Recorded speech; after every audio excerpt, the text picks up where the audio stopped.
Doha has the largest population within Qatar, with over 1 million people living here. Now, as locals, for us, Doha is when we refer to the whole country. So sometimes you might hear me say Doha when I really mean Qatar. The eastern city of Doha is Qatar's capital.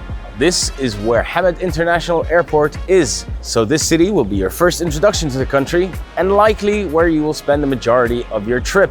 Take a look at this map of Doha. Let's break it down even more to learn about the areas you'll be visiting.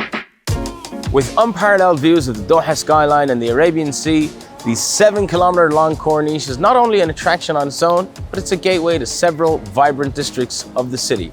It connects the old Doha districts to the new Doha downtown. It's also home to the country's finest museums, the National Museum of Qatar and the Museum of Islamic Art. Very close by is the Elsuk District, where you find Souk Waqif. It is the oldest market in the country. It's the heart of a bustling, traditional, local market full of gold, pearls, and souvenirs. Next to the souk, you'll find Mshairib downtown Doha.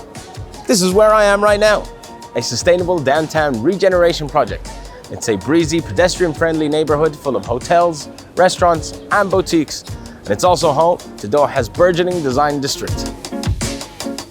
North of the Corniche, the skyscrapers of West Bay host some of the city's best hotels and dining and shopping options. Further north, the Katara Cultural Village is the city's community hub, featuring Katara Art Center, a Greek-inspired amphitheater, and a stretch of public beach.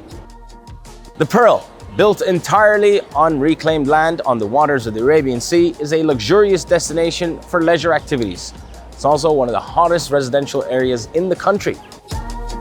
Inland, Education City is home to university campuses, the city library, and some of the country's most impressive architecture. And Aspire Zone. It is the country's home of sport, featuring world-class facilities for football, swimming, and many more sports, as well as the country's historic stadium, Khalifa International Stadium. Next, I want to go over the story of how Qatar came to be the country we know and love today.